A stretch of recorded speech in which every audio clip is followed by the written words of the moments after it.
ایک ایسی شہزادی جس کی خوبصورتی کے چرچے پورے عرب میں تھے، لیکن کوئی نہیں جانتا تھا کہ اس کے محل میں ایک ایسا خفیہ راز چھپا ہے جو سلطنت کو تباہ کر سکتا تھا۔ اور پھر ایک غریب مگر نہایت چالاک جاسوس محل میں داخل ہوا، مگر اسے معلوم نہیں تھا کہ 3 نصیحتیں اس کی تقدیر ہمیشہ کے لیے بدل دیں گی۔ لیکن اگلے ہی لمحے جو ہوا، اس نے بادشاہ، شہزادی اور پوری سلطنت کو ہلا کر رکھ دیا۔ قدیم عرب کی ایک وسیع و عریض سلطنت تھی جہاں ایک نہایت سخت مزاج مگر عقل مند بادشاہ حکومت کرتا تھا۔ اس کے محل کی چمکتی ہوئی دیواریں دور دور تک مشہور تھیں۔ لوگ کہتے تھے کہ اس محل میں خزانے بھی ہیں اور ایسے راز بھی جنہیں اگر کوئی جان لے تو پوری سلطنت لرز اٹھے۔ اسی سلطنت میں بادشاہ کی ایک بیٹی تھی، شہزادی زہرہ۔ شہزادی نہ صرف بے حد خوبصورت تھی بلکہ غیر معمولی ذہانت بھی رکھتی تھی۔ بڑے بڑے وزیر اس کے سامنے خاموش ہو جاتے، لیکن محل کے اندر ایک عجیب خوف رہتا تھا۔ ہر رات کچھ نہ کچھ پراسرار ہوتا، کبھی کسی سپاہی کا اچانک غائب ہو جانا، کبھی خزانچی کا مردہ پایا جانا، اور کبھی محل کے خفیہ کمرے سے عجیب آوازیں آنا۔ لوگ آہستہ آہستہ سرگوشیاں کرنے لگے، محل میں کوئی غدار موجود ہے، لیکن کوئی نہیں جانتا تھا کہ وہ غدار کون ہے۔ بادشاہ نے کئی جاسوس مقرر کیے، مگر ہر جاسوس چند دن بعد تو غائب ہو جاتا، خاموشی اختیار کر لیتا۔ پھر ایک دن دربار میں ایک نوجوان حاضر ہوا، سادہ لباس، آنکھوں میں عجیب اعتماد اور چہرے پر ہلکی سی مسکراہٹ۔ میرا نام حارث ہے اور میں اس راز کو بے نقاب کر سکتا ہوں۔ دربار میں خاموشی چھا گئی۔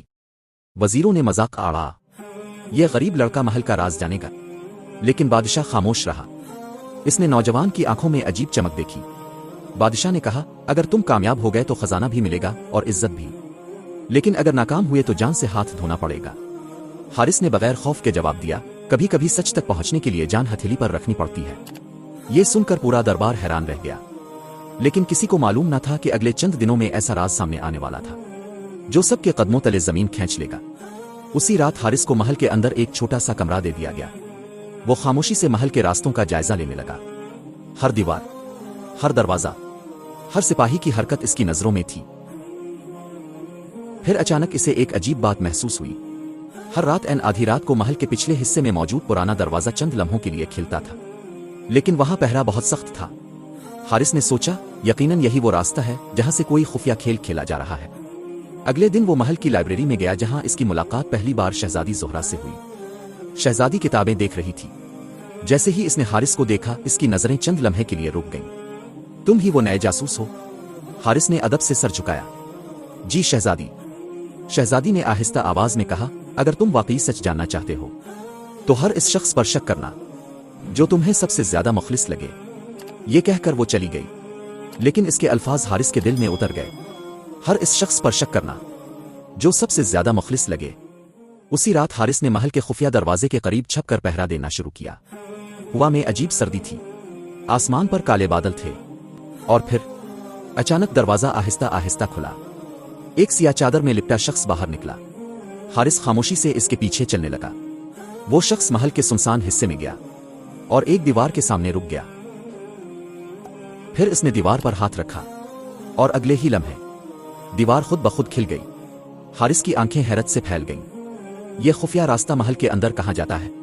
مگر اصل خوفناک راز ابھی باقی تھا، کیونکہ جیسے ہی حارث آگے بڑھا، کسی نے پیچھے سے اس کے کندھے پر ہاتھ رکھا اور ایک سرد آواز اس کے کانوں میں گونجی، اگر اپنی جان عزیز ہے تو ابھی واپس چلے جاؤ۔ حارث نے پلٹ کر دیکھا اور اس کے چہرے کا رنگ الفا گیا۔ حارث نے جیسے ہی پیچھے موڑ کر دیکھا، اس کے سامنے محل کا بوڑھا وزیر اعظم کھڑا تھا، وہی وزیر جسے پوری سلطنت سب سے زیادہ وفادار سمجھتی تھی۔ اس کی سفید داڑھی ہوا میں ہل رہی تھی اور آنکھوں میں عجیب خوفناک چمک تھی۔ حارث چند لمحوں کے لیے ساکت رہ گیا۔ اب وزیر نے فوراً اس کا بازو پکڑا اور اسے اندھیرے کونے میں لے گیا۔ آہستہ بولو، اگر کسی نے ہمیں یہاں دیکھ لیا تو ہم دونوں زندہ نہیں بچیں گے۔ حارث حیران تھا، اس کے ذہن میں شہزادی کے الفاظ گونج رہے تھے، ہر اس شخص پر شک کرنا جو تمہیں سب سے زیادہ مخلص لگے۔ اچانک حارث کو محسوس ہوا کہ شاید محل میں سب کچھ ویسا نہیں جیسا دکھائی دیتا ہے۔ وزیر نے دھیمی آواز میں کہا، تم جس راز کے قریب پہنچ چکے ہو، اس کے بعد واپسی کا راستہ نہیں بچتا۔ حارث نے سخت لہجے میں پوچھا، یہ خفیہ راستہ کہاں جاتا ہے اور ہر رات یہاں کون آتا ہے؟ وزیر نے آدیر الفادیر دیکھا، پھر بولا، یہ راستہ محل کے نیچے بنے خفیہ تہ خانوں کی طرف جاتا ہے جہاں برسوں سے ایک ایسا راز دفن ہے جسے بادشاہ دنیا سے چھپانا چاہتا ہے۔ حارث کی دھڑکن تیز ہو گئی۔ کیسا راز؟ लेकिन वजीर जवाब देने ही वाला था कि अचानक दौर से कदमों की आवाजें आने लगीं। टुक टुक टुक। रात के सन्नाटे में वो आवाज किसी क़यामत से कम ना थी। वजीर घबरा गया। वो लोग आ गए, जल्दी यहां से निकलो।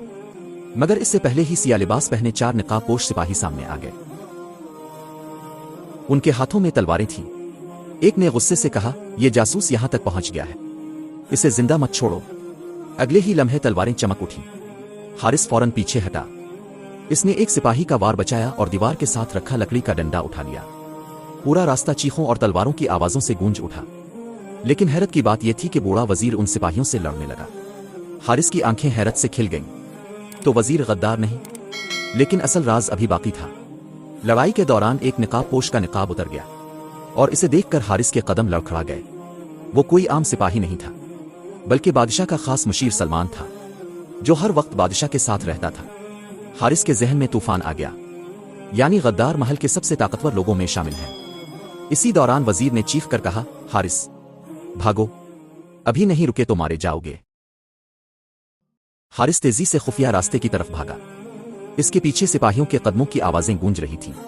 वो एक लंबी सुरंग में दाखिल हो गया। सुरंग अंधेरी, नम और खौफनाक थी। दीवारों पर पुराने चिराग जल रहे थे। अचानक इसे सुरंग के आखिर में हल्की रोशनी नजर आई। वो तेजी से आगे बढ़ा, लेकिन जैसे ही वो आखिरी दरवाजे तक पहुंचा, इसके कदम रुक गए। सामने एक बहुत बड़ा खुफिया कमरा था और उस कमरे में सोने के ढेर, हथियार और सल्तनत के खुफिया नक्शे पड़े थे। हारिस हैरान रह गया, ये सब क्या है? फिर उसकी नजर एक लकड़ी के संदूक पर पड़ी। संदूक के ऊपर शाही मेहर लगी हुई थी। हारिस ने कपकपाते हाथों से संदूक खोला और अगले ही लम्हे इसकी सांस रुक गई। संदूक के अंदर बादशाह के खिलाफ बगावत के मंसूबे लिखे हुए थे और उन कागजात पर सबसे ऊपर एक नाम दर्ज था, शहजादी ज़ोहरा। हारिस की आंखें खौफ से फैल गईं। नहीं, ये नहीं हो सकता। उसी लम्हे पीछे से एक आवाज आई, कभी कभी सबसे खूबसूरत चेहरे सबसे खतरनाक राज छुपाते हैं।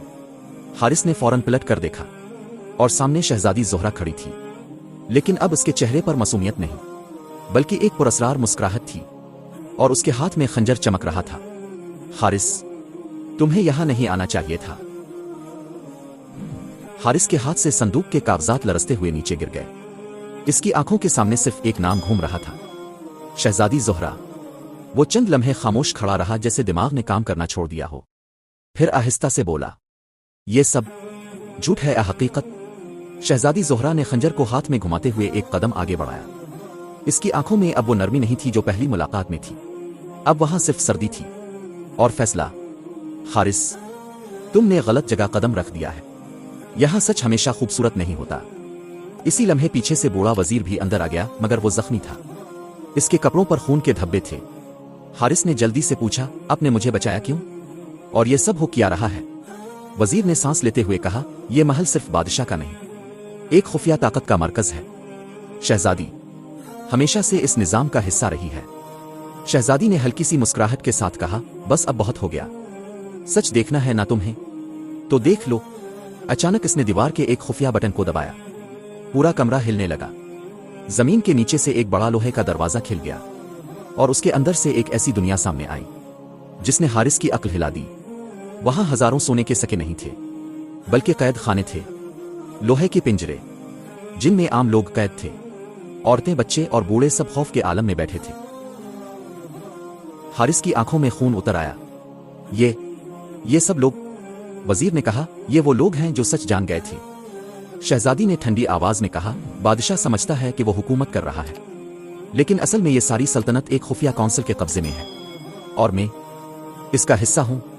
हारिस ने गुस्से से कहा, तुम मासूम लोगों को कैद कर रही हो, ये जुल्म है। शहजादी ने खंजर सीधा उसकी तरफ किया। जुल्म नहीं हारिस, ये निजाम है, ताकत का निजाम। अचानक वजीर ने मौका देखकर एक सिपाही की तलवार उठाई और जोर से चीखा, अब बस, ये जुल्म खत्म होगा। एक जोरदार झड़प शुरू हो गई। कमरा तलवारों की आवाजों से गूंज उठा। हारिस ने फौरन एक कैदी खाने का दरवाजा तोड़ दिया और लोगों को बाहर निकालने लगा। कैद लोग खौफ के साथ बाहर निकलने लगे, जैसे उम्मीद दोबारा जिंदा हो गई हो। शहजादी गुस्से से चलाई, ये लोग बाहर नहीं जा सकते। वो हारिस की तरफ दौड़ी, लेकिन इसी लम्हे बूढ़े वजीर ने आखिरी वार किया और शहजादी के हाथ से खंजर गिरा दिया। खंजर जमीन पर गिरकर दूर जा गिरा। शहजादी चंद लम्हे साकित खड़ी रही, फिर उसकी आंखों में पहली बार एक अजीब सा खौफ आया। हारिस ने आहिस्ता आवाज में कहा, अब सच सबके सामने है। उसी वक्त महल के अंदर शोर मच गया। बाहर से बादशाह के सिपाही अंदर दाखिल हो रहे थे, मगर जब उन्होंने कैदियों को आजाद देखा तो सब हैरान रह गए। बादशाह खुद भी वहां पहुंच गया। वो मंजर देखकर वो चंद लम्हे खामोश रहा, फिर इसने शहजादी की तरफ देखा। ज़ोहरा, ये तुमने क्या किया? शहजादी की आंखों में आंसू थे मगर वो खामोश रही। फिर आहिस्ता से बोली, मैंने वो किया जो मुझे सिखाया गया था। ताकत के लिए। हारिस ने कहा, नहीं, ताकत के लिए नहीं, डर के लिए। बादशाह ने गहरी सांस ली और हुक्म दिया, इस खुफिया निजाम को खत्म कर दिया जाए। सिपाहियों ने कैदियों के दरवाजे खोलने शुरू कर दिए। सूरज की पहली किरण महल के अंदर दाखिल हुई जैसे अंधेरे का खात्मा हो रहा हो। शहजादी ज़ोहरा आहिस्ता आहिस्ता जमीन पर बैठ गई। इसकी आंखों में पहली बार नदामत थी और हारिस खामोश खड़ा इस सब को देख रहा था, क्योंकि वो जान चुका था कि सबसे बड़ा राज दुश्मन बाहर नहीं होता, बल्कि बाज औकात अपने ही महल के अंदर छुपा होता है। और कहानी का सबसे बड़ा सबक यह था, ताकत अगर इंसाफ के बगैर हो तो वो बादशाहत नहीं, तबाही होती है।